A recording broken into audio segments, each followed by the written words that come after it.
Well, the way social media is used in this country owes a lot to the governance of big tech companies in the country that created them, the United States. And that's why President Trump's lawsuit this week against Google, Twitter and Facebook may have repercussions here.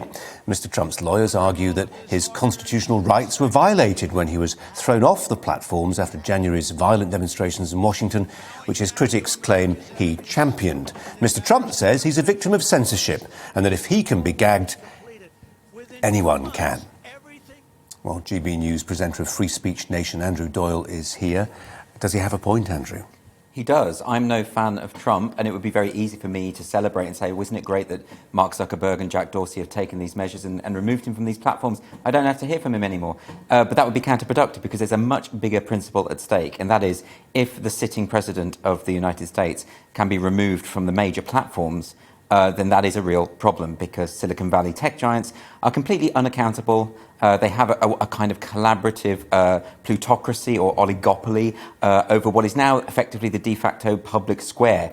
It's not just where everyone talks and information is exchanged. It's also where governments and politicians try out ideas that later become policy. It's a big deal. I mean, all the people who say, you know, these are private companies that can do whatever they like. I mean, that's an argument that's about 30 years out of date, as far as I can see. You know, I suppose we could say, well, Facebook could have the right to remove you for being gay, if you like, but we would have a problem with that, wouldn't we? So I think actually this argument only goes so far. And when you have these companies just having complete control, the concentration of power is such that actually we do need to address it.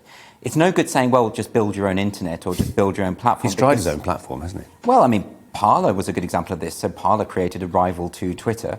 And what happened? The tech giants grouped together, coordinated their efforts to ensure that Parler could not be disseminated. So in fact, it's not you can't just build your own platform. They do have this incredible control. And I think big tech censorship is something that's going to be a major free speech issue over the coming decades.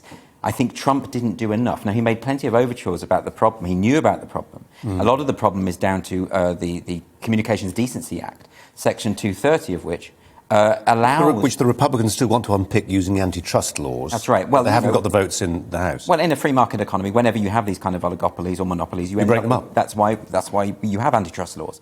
But yes, the Section 230 of the Communications Decency Act was put in place for good reason, actually. This was back in the late 90s.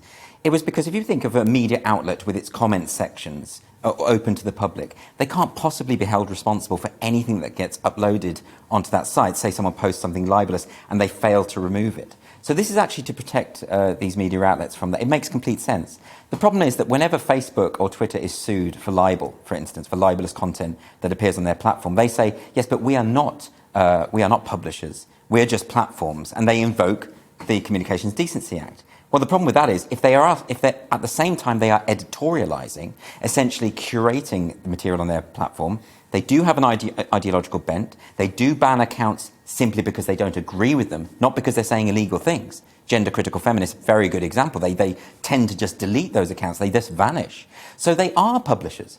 As such, they should be held account. Is it as brute as he needs them more than they need him? Well, Donald Trump always used to claim that Twitter won him the election, and I think that made a lot of the people at Twitter very nervous about this.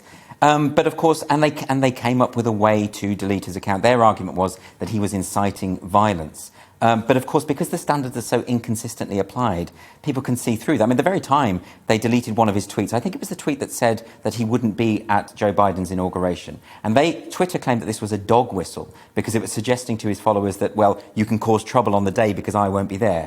That's quite a reach. That's quite tenuous, right? At the same time, the Supreme Leader of Iran had a post on Twitter calling for the wholesale eradication of Israel, and that was left up. So either apply your terms of service or don't. Well, of course, the truth is the terms of service of Facebook and Twitter and Google are so nebulous, deliberately nebulous. So actually what it means is they can delete accounts for whatever reason they like, and they don't have to give a reason. And the appeals process is useless. I mean, GBNews is facing this at the moment.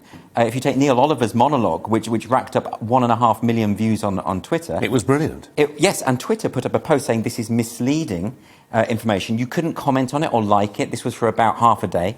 Now YouTube have removed the video, and GBNews is appealing that decision. Wow. Now, and again, this isn't misinformation. This is someone expressing an opinion. There was no speculation about science or anything of the kind. And this is very dangerous territory that we're in. And the problem with this, as we have seen, particularly with YouTube removing videos in the past for anyone speculating, for instance, that COVID might have leaked from a lab in Wuhan. Well, now even the Biden administration is saying we need to look into that possibility. And the lesson of that is, of course, perhaps YouTube, Google and Facebook shouldn't get to decide what we read because they aren't the arbiters. They're too ideologically driven, and also they get things wrong too. You know, sometimes you give me a real lift. Other times you're a real downer. Down now. Students are being urged to avoid using the phrase trigger warning, lest it triggers them. A trigger warning is advice given to supposedly vulnerable people that lets them know in advance that something is about to be said they might find distressing. Students at Cambridge and Newcastle universities will now be encouraged to use a more neutral formulation, like content advice. Andrew's still here. Can you cheer me up on this one? Well, this actually follows hot on the heels from Brandeis University, who a couple of weeks ago, this is in Massachusetts, they issued a list of words that were considered oppressive language, they called it, and that included words like, or phrases such as long time no see, which was deemed to be culturally appropriate. Long time no see? Well, it's the broken English, you see, so they perceive that to be a sort of potentially racist microaggression. They also claimed the word picnic had racial connotations and therefore wanted people to avoid that. But they also said that the phrase trigger warning could be triggering because it invokes the idea of guns and weaponry. So now we have the situation where Glasgow University are saying the same thing. They're actually saying to lecturers, we want you to issue trigger warnings to ensure that students are aware of potentially traumatic material on the courses, but at the same time, don't call them trigger warnings, call them content advice, because again, the phrase trigger warning might upset the students. And I think this notion that students are going to be upset by this, it just really infantilizes these adults. Let's call them what they are, they're adults. So I find that a real problem. And just at the basic level, if you are constantly, you just get your head around the latest jargon nomenclature you have to use, and then somebody decides, it's not an organic process, it's a decision taken away, taken in some lofty ivory tower somewhere, and you're constantly on the back foot, you can't keep up, and knowledge is power. Yes. And it's in a very concentrated number of hands, well, this is the problem, you see, because continually those in authority are deciding which language is acceptable and what is not acceptable, what's going to upset the students, what's not going to upset the students. But actually, they don't know. How can they possibly know? And if you are a student studying, for instance, for law, you're going to learn some pretty unpleasant things in legal cases. If you're studying English, well, most of English literature is about murder, incest, all kinds of sexual perversity, right? So you have to be able to... We have to be realistic about what students are going to be exposed to. And, either we're going to treat them as adults or they're not.